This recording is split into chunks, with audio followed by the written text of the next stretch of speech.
শহীদ মুগ্ধকে নিয়ে নতুন করে আলোচনা সমালোচনা শুরু হয়েছে। আর এই আলোচনার শুরুটা হয় মুগ্ধকে নিয়ে ফেসবুকের কিছু পোস্টকে কেন্দ্র করে।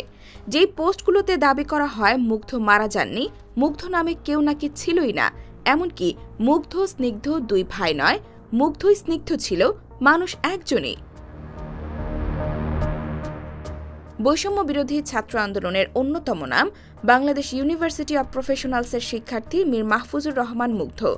আন্দোলনের সময় গেল 18 জুলাই রাজধানীর উত্তরায় আজমপুরে সংঘর্ষ চলাকালে গুলিবিদ্ধ হয়ে মারা যান তিনি।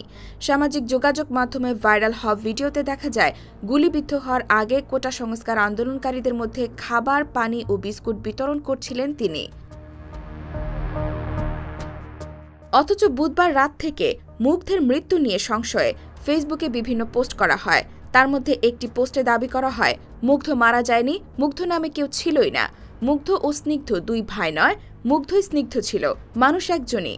মুগ্ধের মৃত্যুর সত্যতা নিয়ে সন্দেহ পোষণ করে সাপোর্টার্স অব বাংলাদেশ আওয়ামী লীগ নামের একটি গ্রুপের পোস্টে লেখা হয় মুগ্ধর ডেড বডির ছবি কেউ দেখে নাই, মুগ্ধর পোস্টমর্টেম রিপোর্ট, জানাজা, কবর কই। তবে এর জবাব দিতেও ছাড়ে নাই জুলাই আগস্ট আন্দোলনের সমর্থকরা। শারমিন হাফিজা রূপকথা নামে একজন বলেছেন মুগ্ধরা মরে না, তারা চিরদিন বেঁচে থাকবে আমাদের সকল মানুষের মনে, তাদের এই আত্মত্যাগ যুগ যুগ ধরেই সবাই মনে রাখবে। আল্লাহ মুগ্ধকে বেহেশতের উচ্চতর শিখরে পৌঁছে দিক। তবে ফ্যাক্ট চেকিং বা তথ্য যাচাইকারী প্রতিষ্ঠান হিসেবে আন্তর্জাতিক স্বীকৃতি পাওয়া রিউমার স্ক্যানার বাংলাদেশ নিশ্চিত করেছে মুগ্ধ ও স্নিগ্ধ পৃথক দুই ব্যক্তি, তারা দুজনই যমজ ভাই। খলিলুর রহমান সৈকত নামের একটি ফেসবুক অ্যাকাউন্ট থেকে বৃহস্পতিবার তাঁদের দুজনের ছবি পোস্ট করে ক্যাপশনে লেখা হয় গুজব ছড়ানো থেকে বিরত থাকুন, মুগ্ধ ভাই ছিল, মুগ্ধ ভাই আছে, মুগ্ধ থাকবে আমাদের মনে।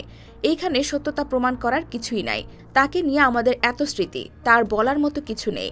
আপনারা গুজব ছড়ানো থেকে বিরত থাকুন, তার এই ত্যাগকে অন্যদিকে নেওয়ার চেষ্টা করবেন না। আর স্নিগ্ধ ভাই তার সর্বোচ্চ চেষ্টা করছে আহত বীর যোদ্ধা ও নিহত শহীদ পরিবারের পাশে থাকার জন্য, দিনরাত কাজ করে যাচ্ছে। আবার বলবো, গুজব ছড়ানো থেকে বিরত থাকুন। IBTV USA, new York.